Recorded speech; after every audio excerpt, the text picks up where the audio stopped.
नारद जी धरती पर रहने वाले लोगों को देखते हुए स्वर्ग में विचरण कर रहे थे। धरती पर रहने वाले लोगों के कर्म को देखकर नारद के मन में कर्मों के फल और पापों के दंड को लेकर विचार आए। अपने यह विचार लेकर वह ब्रह्मा जी के पास जाते हैं और ब्रह्मा जी से पूछते हैं, हे ब्रह्मा जी, यदि बुरे कर्म करने वाला इंसान अच्छे कर्म करने लग जाए तो क्या वह अपने पापों से मुक्त हो सकता है? क्या वह अपने पापों से मिलने वाली सजा से बच सकता है? तब ब्रह्मा जी नारद जी के इन सवालों का जवाब देते हुए कहते हैं कि हाँ भी और नहीं भी।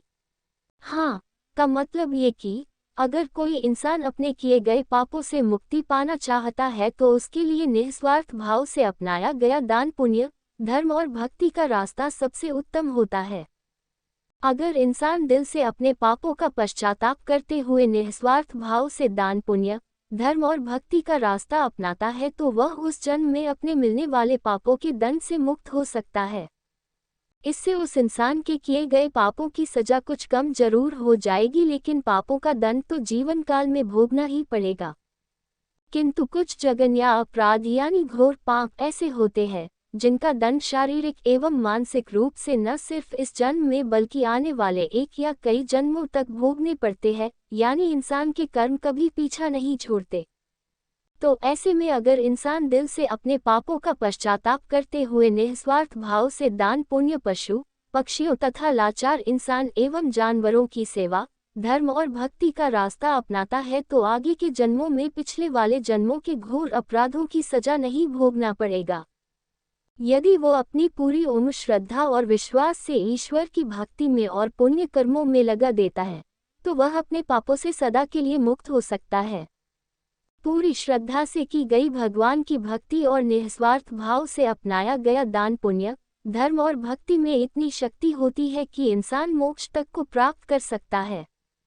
और नहीं का मतलब ये कि अगर वो इंसान दान पुण्य, धर्म और भक्ति का रास्ता या कोई भी अच्छा कर्म निस्वार्थ भाव से न अपनाकर किसी स्वयं के मकसद को पूरा करने के लिए या लालच से अपनाता है तो इसे दिखावा बोला जाता है। ऐसा करने से उसे उसके पापों से छुटकारा कभी नहीं मिल सकता, अपने पापों से कभी मुक्त नहीं हो सकता। इंसान के द्वारा किया गया घोर अपराध और पाप उसका अगले कई जन्मों तक पीछा नहीं छोड़ते।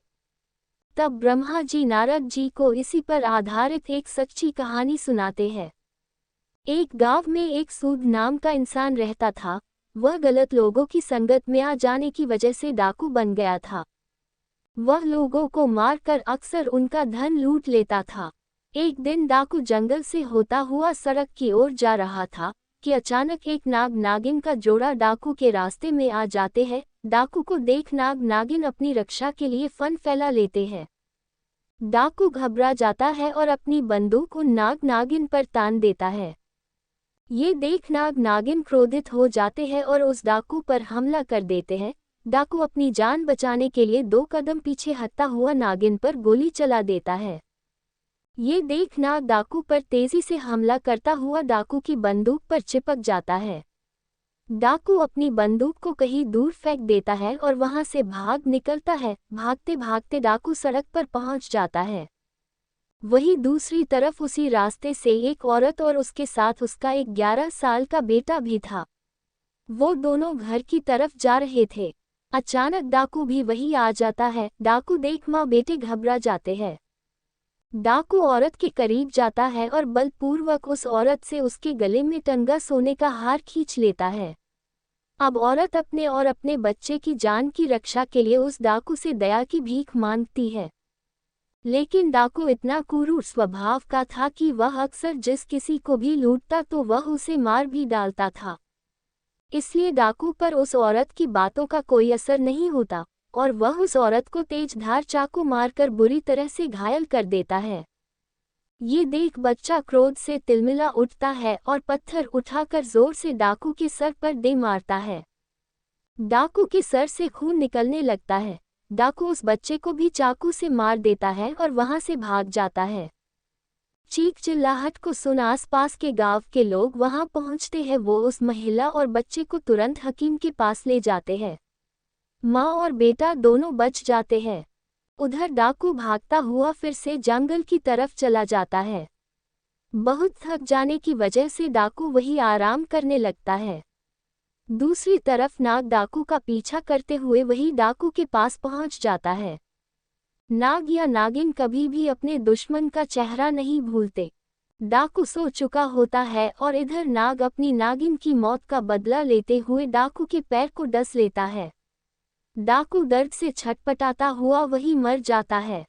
ये सारी घटना यमपुरी में बैठे हुए चित्रगुप्त और यमराज जी देख रहे थे। डाकू के मरते ही यम के दूत यमलोक से धरती पर डाकू की आत्मा को लेने आते हैं। वह डाकू की आत्मा को यमलोक ले जाते हैं। यमलोक में चित्रगुप्त जी अपनी किताब में डाकू के द्वारा किए गए सभी कर्मों और पापों का लेखा जोखा देखते हुए उसे उसके पापों की सजा सुनाते हैं।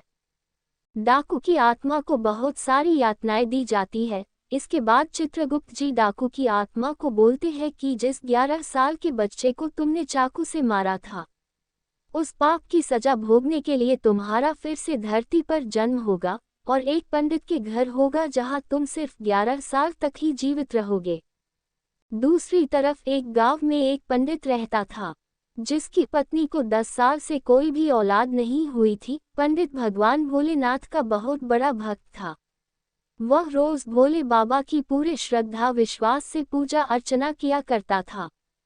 इसके अलावा वह गरीबों और साधु संतों को भोजन भी करवाता था। एक दिन भगवान शंकर पंडित की सच्ची भक्ति और पुण्य कर्मों से प्रसन्न होकर पंडित को दर्शन देते हैं।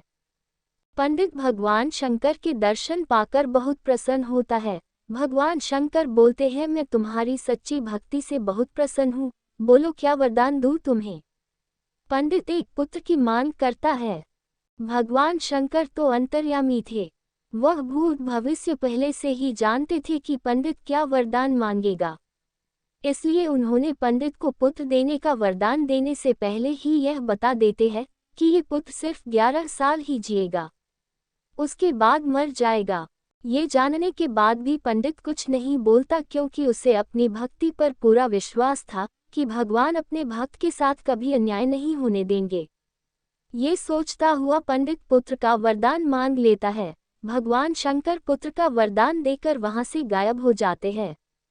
अगले 9 महीने बाद पंडित के घर पुत्र का जन्म होता है। इधर पंडित ये जानते हुए भी कि यह 11 साल से अधिक नहीं जिएगा, फिर भी प्रसन्न रहता है। ये बात पंडित घर में किसी से भी नहीं बताता। ये वही डाकू है जिसने 11 साल के बच्चे को चाकू से मारा था और अब एक पंडित के घर पैदा हुआ जो कि सिर्फ 11 साल ही जिएगा। इधर पंडित अपने बेटे को धर्म कर्म पूजा भक्ति की सभी शिक्षाएं दे देता है। पंडित अपने बेटे का नाम शंकर रखता है। देखते ही देखते दिन बीतते गए। शंकर को 11 साल पूरे होने में सिर्फ 1 महीना ही बचा था।